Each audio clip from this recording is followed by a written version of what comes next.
मित्रों, आपने भी देखा होगा कि पूजा पाठ करने वाले लोगों की जिंदगी बुरे काम करने वालों की तुलना में काफी कठिन होती है। यह आपने निश्चित रूप से सोचा होगा, इसलिए चलिए आपको इसका रहस्य बताते हैं। चलिए आपको पुराणों में वर्णित एक कहानी सुनते हैं जो आपको बताएगा कि हर जीव को उसके काम के अनुसार फल मिलता है। अगर कोई अच्छे काम करता है तो उसे अच्छे फल मिलते हैं और बुरे काम करने वाले दुखी होते हैं। श्री कृष्ण ने बताया कि एक गांव में दो आदमी रहते थे। एक बहुत धार्मिक था और हर दिन मंदिर जाकर भगवान की पूजा करता था, लेकिन दूसरा आदमी जो नास्तिक था हर दिन मंदिर जाता था और अपने पति से धन चुराकर जूते, चप्पल और दाल खरीदता था। एक दिन गांव में भारी बारिश हो रही थी और मंदिर में एकमात्र पुजारी था। नास्तिक आदमी मंदिर गया और सब कुछ चुराकर वहां से चला गया। उस समय एक आस्तिक व्यक्ति भी मंदिर गया और भगवान की पूजा करने लगा। मंदिर के पुजारी ने उसे उसी समय देखा और उसे चोर समझा। वह गांव के बाकी लोगों से बचकर भागने लगा। वह वहां से टकरा गया और घायल हो गया। मंदिर में चोरी करने वाला व्यक्ति आस्तिक को मिला। कल्प बीतने पर भी करोड़ पाप कर्म से नष्ट नहीं होते।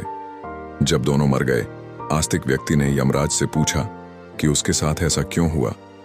यमराज ने कहा कि अगर तुम पर झूठा आरोप लगाया गया तो तुम मर जाओगे, लेकिन तुमने अच्छे काम किए तो बच जाओगे।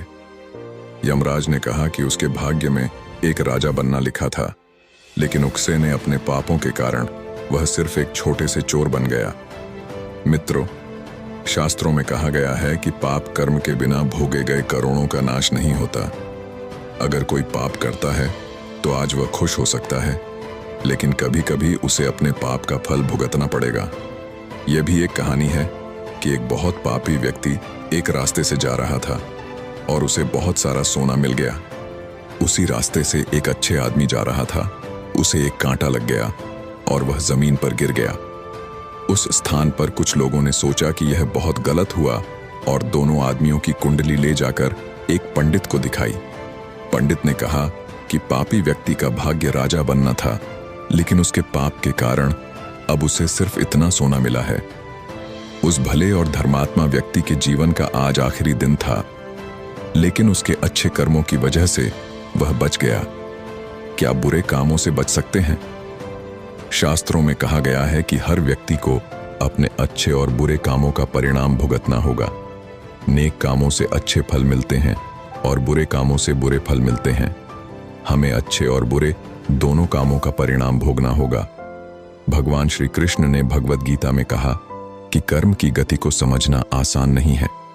इसका अर्थ यह है कि यह समझना बहुत मुश्किल है कि किस जन्म में हमने क्या किया है और उसका क्या फल मिलेगा। यह संभव है कि आपने हजारों जन्मों पहले किया होगा, जिस पाप के कारण आज आपको इतना बुरा हुआ है। इसके अलावा आप शायद अनजाने में कुछ गलत किया हो जिसके बारे में आपको पता नहीं है। क्या धोखा देकर किए गए पापों का परिणाम मिलता है? कर्म का सिद्धांत सटीक नहीं है।